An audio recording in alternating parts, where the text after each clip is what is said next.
Hey everyone, as you know, I've been living for completely free for the last 2 years by buying a bunch of Bitcoin in advance, equivalent to 18 months of living expenses.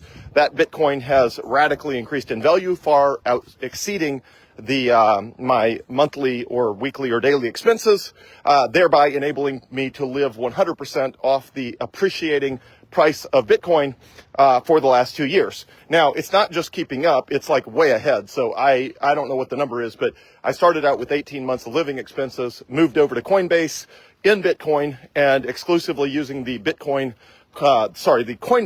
Bitcoin debit card, and using that for all of my expenses. And Bitcoin has radically outrun my living expenses, meaning the account now has 3.5 years or 4 years of living expenses in it, maybe even more than that. I'll try to post an update at some point.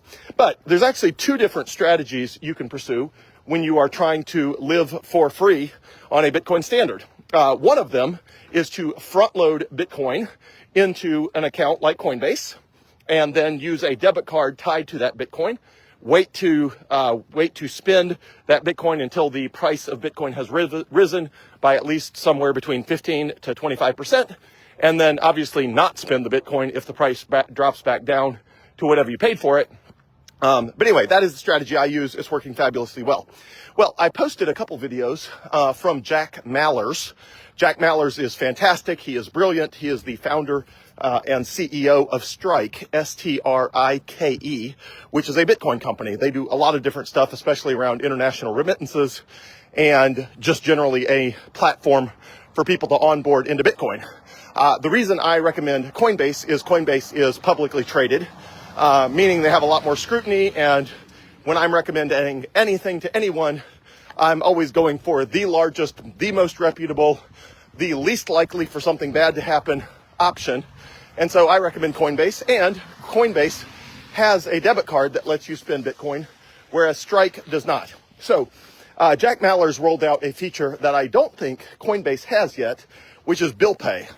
So if you are using the Strike app, you can not only deposit money to buy Bitcoin into the Strike app, you can also pay your bills with the Strike app, meaning you can link it up because it has a bank draft, ACH sort of information, routing number, account number, and all that, so that you can link it up to your electric bill or your water bill or your mortgage or whatever, and those things can automatically be paid by Bitcoin. So Jack Mallers' strategy is basically buy everything with credit cards that allow for the highest possible number of points or cash back or whatever it is you're trying to get, and then pay off those credit card bills at the end of the month before they accrue any interest at all with Bitcoin.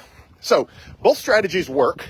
In some ways, he would argue that his strategy is superior to mine in that, well, I'm going to give you the reasons he would argue that his strategy is superior, and then I'll tell you the reasons I think my strategy is superior, acknowledging that it's a judgment call. But anyway, the reasons he would say his strategy is superior is because you're spending dollars now and paying them off with Bitcoin later, thereby allowing Bitcoin to appreciate more than my strategy, which involves spending the Bitcoin literally at the point of that you're spending it. Like when you do contactless payments or swipe the Coinbase debit card, it liquidates the Bitcoin to pay the merchant immediately. Whereas with his strategy, he swipes a credit card, and then obviously the credit card bill is due a month later.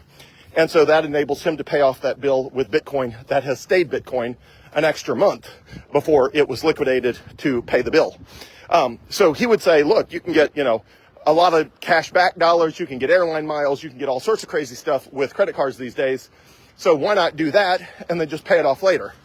He also says in his video that they have not rolled out a debit card yet that allows you to spend Bitcoin because they feel like their clients are just fine with the strategy he proposes. Now, as somebody who spent 11 years running a software company, I can tell you that anytime something complicated needs to be done, like introducing a debit card that works with Bitcoin, it's a lot easier to tell your customer base that your customer base doesn't want it than to actually implement it. So in this case, a debit card tied to Bitcoin is not super easy to implement because you have to link it to your, Bitcoin trading platform so that every time a transaction comes through, you can immediately execute a Bitcoin transaction to buy or sell, or in this case, sell Bitcoin to give the money to a vendor. So it's not a trivial feature to roll out. So my guess is Strike, Jack Mallers' company, at some point will roll out a debit card that lets you spend Bitcoin. But right now, Jack Mallers is saying that their customers don't want it yet, and that his strategy of just using credit cards and paying them off with Bitcoin is not just good enough, but he would argue is superior. Now, why do I like my approach better? Well, for a number of reasons. One, it lets you actually spend Bitcoin. So yes, you can, pay for things with US dollars on a credit card and then pay off the credit card bill with Bitcoin, which is what Jack Mallers is doing. And he's been living on his sort of approach to living for free. I think for a year. I think he said he's done that for a year. I've done my approach for 2 years now. The reason I like mine better is because it's a more direct way of using Bitcoin. You're actually spending Bitcoin at the time of sale in the exact proportion to what you're buying. You're not just racking up credit card debt for 29 days and then benefiting by liquidating Bitcoin to pay it off. Also, with my strategy, it eliminates the variability of the price of Bitcoin. So, for example, a week or two back, my family was deciding on what restaurant we were going to eat at. Bitcoin was above $100,000 per coin. And so we went to a nice restaurant. So when you're using my approach with the Coinbase debit card, you have the ability to make real-time decisions about how you feel about things and what you're willing to spend money on, as opposed to making those decisions now. So I would not have been as comfortable saying, hey, let's go to a nice restaurant. Everybody can order anything they want. We'll put it on a credit card and let's hope Bitcoin's still above $100,000 at the end of the month when the credit card bill comes due. I don't like living my life that way. I would much prefer to know exactly what something is costing me at the time I pay it, rather than taking the up and downside risk of Bitcoin. Now, over time, Bitcoin's going to go up more than it goes down. So if you average it out over time, Jack Mallers' strategy of, paying for everything with a credit card and paying it off later with the bill pay feature of Strike, over time, that way, presumably, almost certainly will outperform my strategy because, again, you're getting an extra 29 or 30 days of Bitcoin price performance. But I just like to live a little bit more sort of concretely grounded, where I know exactly what everything's costing me. I know exactly at the time I'm spending the money what my purchasing power is as a human, rather than accruing a debt in US dollars on a on a credit card, and then not knowing exactly, what my net worth will be by the time the credit card bill comes due. So that being said, again, I see benefits both ways. What's more important than anything is to get as much of your assets in Bitcoin as possible, as compared to fiat currencies, which is like the US dollar. It's government-made currencies that are made up out of thin air and only ever lose value. So both of the strategies involve, living on Bitcoin, exclusively on Bitcoin, and in both his case and my case, attempting to touch US dollars as little as conceivably possible.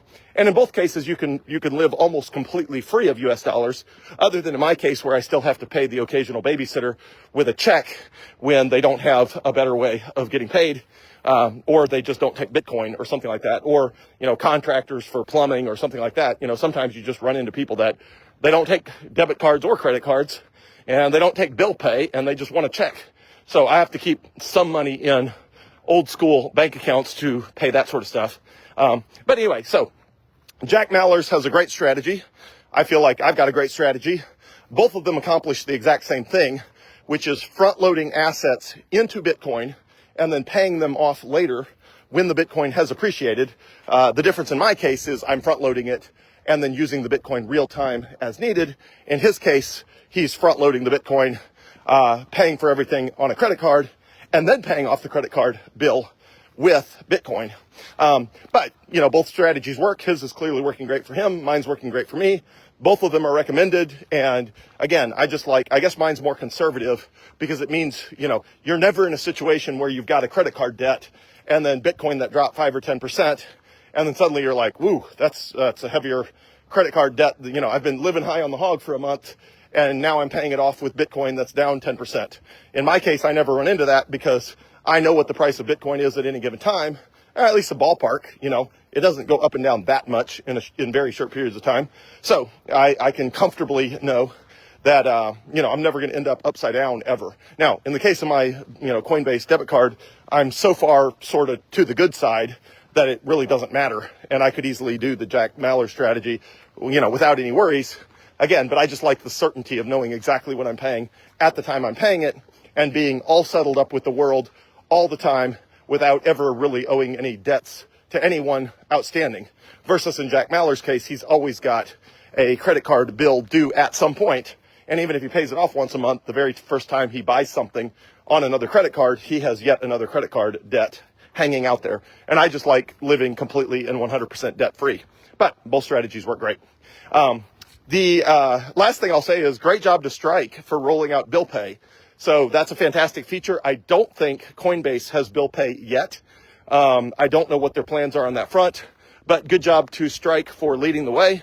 Maybe Coinbase already does. If so, I've just never seen it. But I've also never really looked for it. But anyway, great job to Strike for rolling out that feature. It is one more way to live exclusively on Bitcoin. And I do get asked regularly by people, how can I live 100% on Bitcoin, including paying utilities, paying a mortgage, paying all of that. And with Strike's bill pay feature, you can do that now. You can live exclusively on Bitcoin. And when the bank drafts come through for each of those services, it will immediately liquidate however much Bitcoin is required to pay that utility.